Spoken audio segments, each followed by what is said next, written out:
I call myself a card-carrying neoliberal because I'm a follower of soft neoliberalism, the neoliberalism of Bill Clinton and Tony Blair.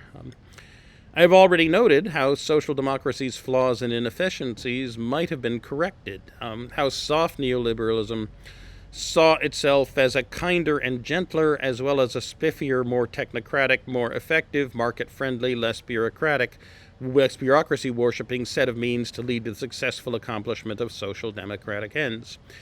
The argument was that the market was one of those powerful tools for human societal organization that we had managed to chance upon. It crowdsources solutions to common social problems. It is very friendly to individual initiative and to freedom. It does indeed giveth. The creative destruction it brings carries an awful lot of creation along with it, and social democrats ought to make as much use of it as possible. The left neoliberals thus rejected John Kenneth Galbraith's aphorism that any attempt to step away from social democracy and indicative planning and universal benefits to the right was a surrender to the perennial goal of conservative thought, the search for a higher moral justification for selfishness. Neoliberals might, in their quest to improve social democracy, find it was prudent to make political alliances with those whose basic moral principle was what I have, I keep, if they could be induced to turn what they keep to the service of the common good.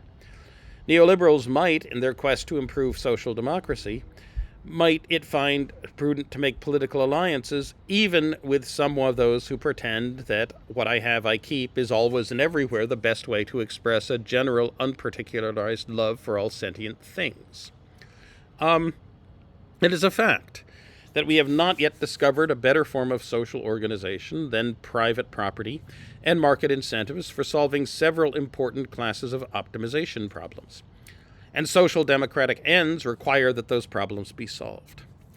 And, soft neoliberalism, left neoliberalism, did have many successes. Was the Federal Aviation Administration, as it had existed before 1980, in the business of protecting airline passengers and the safety of the air travel system, or of protecting the profits of airlines whose executives rotated between government and private sector?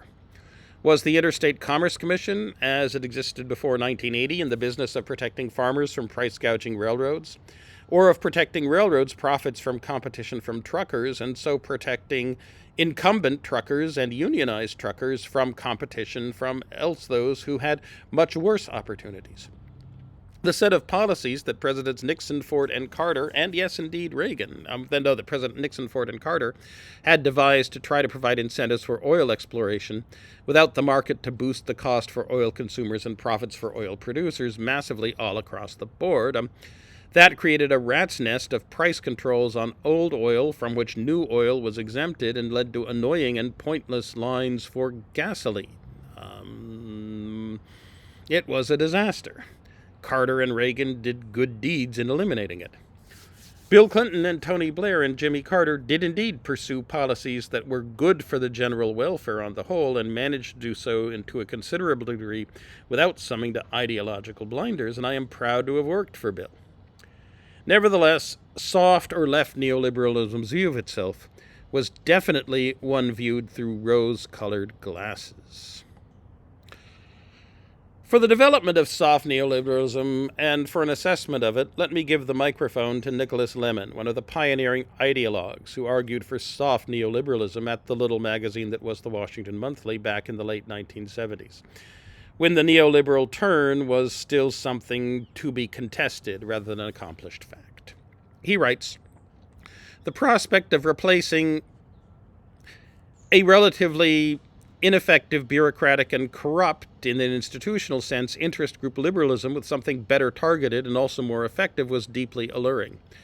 Deregulating industries, using the power of markets, embracing technology, targeting programs on people who really needed them, helping consumers rather than politically connected businesses, taking down trade barriers, reducing the power of the Democratic Party establishment and the labor unions, orienting government toward the public interest rather than toward interest groups," unquote. But it did not work, right? That when you attempted to target government spending toward shall we say, that the government, toward those who had weak claims on the government purse, the workings of politics meant that your austerity policies targeted government spending away from those who were weak claimants on the government purse toward those who were politically strong claimants. And often they had the weakest case to claims, the weakest case to support.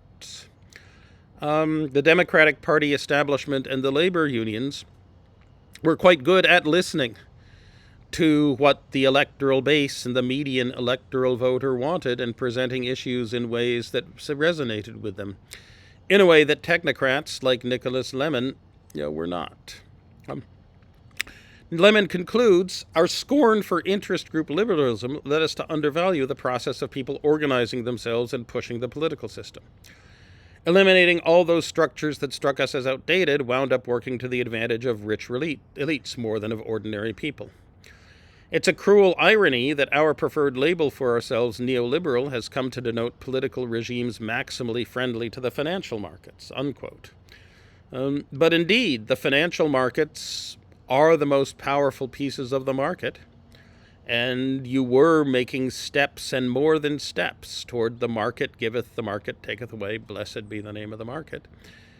Lemon concludes, I've come to see the merits of the liberal structures I scorned in my younger days.